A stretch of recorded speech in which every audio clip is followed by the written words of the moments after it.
Fishy stories, submitted by Anonymous. This is my first and hopefully last story. I surf, it's a big part of my life, and if I go a few days without getting in the water, I go through withdrawals.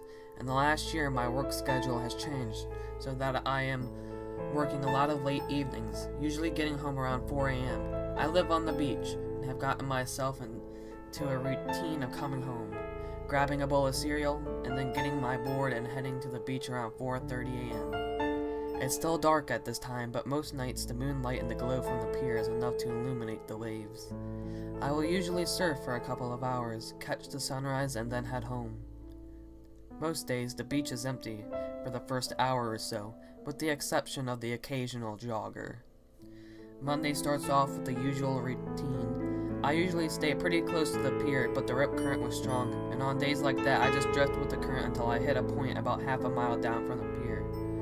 Then paddle back into shore and walk back to my starting point. As I was waiting for the next set, I noticed the outline of someone standing on the shore, watching me. Couldn't really make out any details.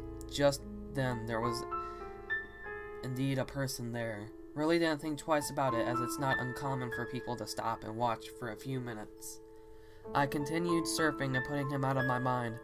Approximately 45 minutes later, the current has pulled me to my marker and I start to paddle into shore.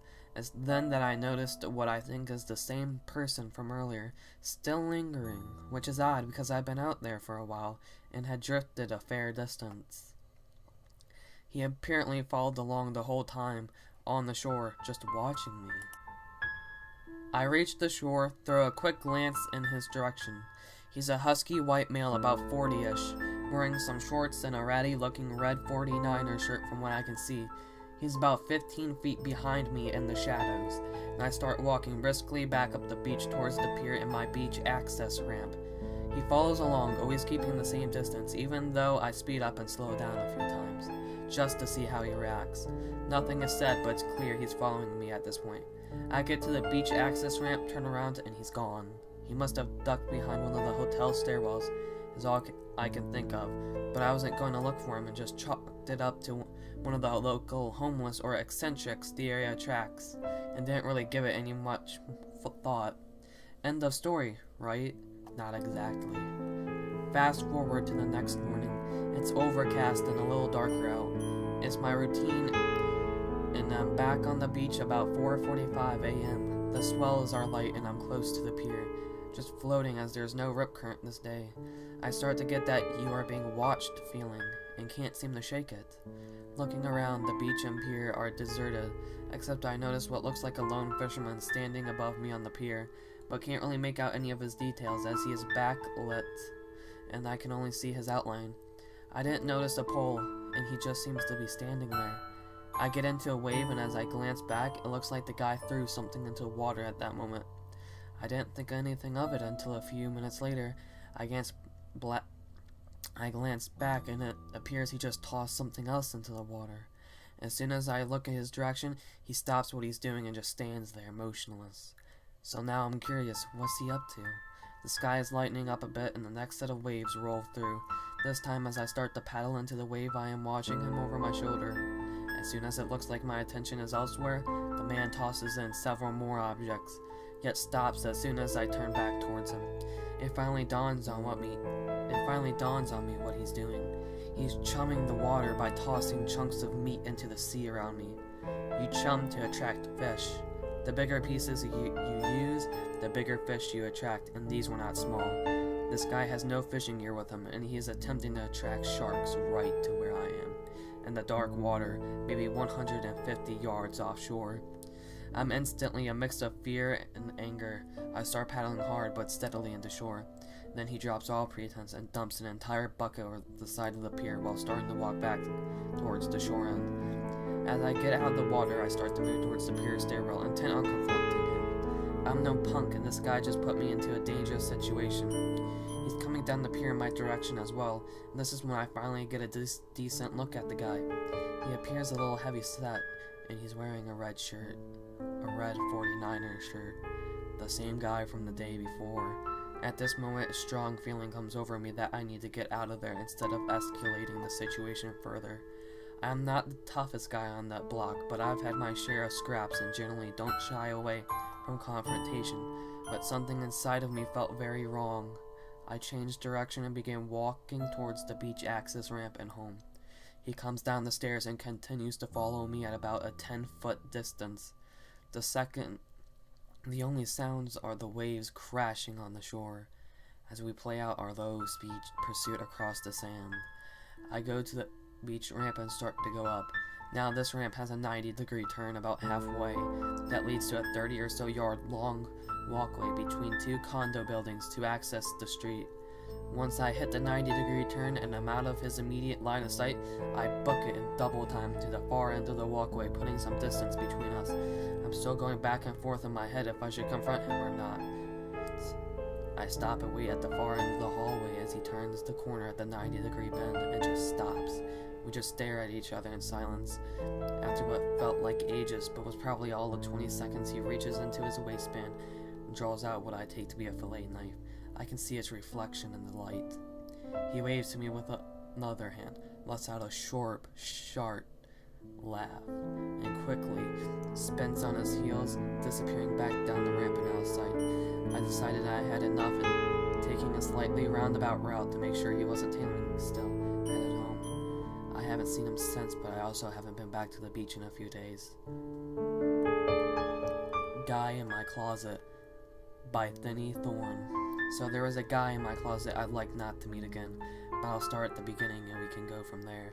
This first time I came face to face with this strange man was about 7 years ago. It was a normal summer day. Now I didn't have a terrible childhood, but I didn't have a great one either. My mother was making a very hard time to make ends meet. We lived in a really crappy 2-bedroom house. It was my mother, her boyfriend, my 2 younger brothers, and myself. My mother worked nights and so did her boyfriend, so it was up to me to watch my 2 brothers in the evenings. It was just like any other normal summer day at first. My friends and I hung out during the day, walking around our small town, enjoying the warm weather. Now for it being a small town, there was still plenty to do. Walk through the woods, go down to the park, all of the typical kids stuff. We decided to waste time at the park until I had to go home to watch my brothers. It was normal, boring stuff. We walked around, played with a basketball someone left behind, sat on the swings and talked about our lives and what we were going to do when we got older. It was nearing 3 p.m. when we noticed a guy sitting on a bench over by a basketball court. Now it was nearing time for me to get home anyways, and as the man was giving me and both my friends an odd vibe, we decided to leave. As we neared the main street, which my house also happened to be on, we parted ways. I get home, my mother lets me know there are leftovers for the boys and myself, then is on her way to work. We spend most of the day indoors watching TV or playing video games. Around 7:30 p.m. my brothers want to go outside and ride their bikes. It's just now getting dark, so I agree. They ride their bikes for about half an hour. I'm sitting on the curb, looking at my phone, texting my friends about how bored I am. When my youngest brother, who must have been 7 at the time, comes up to me and points over towards our house, I look just in time to see what looked to be a man walk inside. I immediately tell my brothers not to worry and continue riding their bikes as I call my mother and let her know what just happened. She calls the police and they show up within 5 minutes. Seeing as the police station is just a few blocks away, small town, they do a full search of our home but find nothing. They speak to my mother on the phone and tell her nothing is there and it must have been our imagination. Tentatively, my brothers and I go back in the house, so I sit them down and turn on the TV.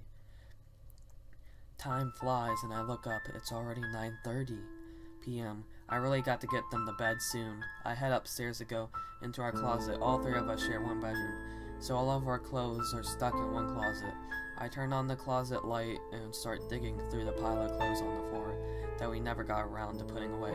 I hear a noise that sounds like a deep breath. Thinking it must be my imagination, I continue to pull out pajamas for my brothers.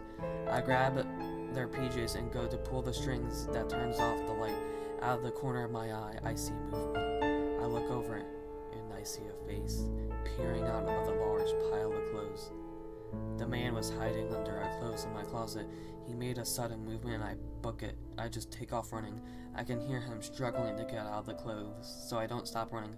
Down the hallway, down the stairs, knocking over anything in my process to slow him down. I burst into the living room and grab my brother's arms.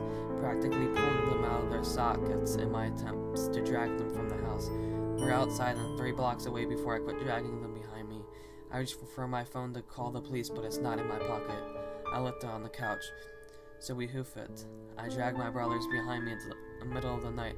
They are tired and they'll know what happened, and I won't tell them. They don't need to know. They'll never want to go in their closet ever again. I get to the police station and they call our mother. They drive us home and she leaves work early. They do another full search, but once more, find nothing but the mess I made in my attempt to leave. No evidence, nothing.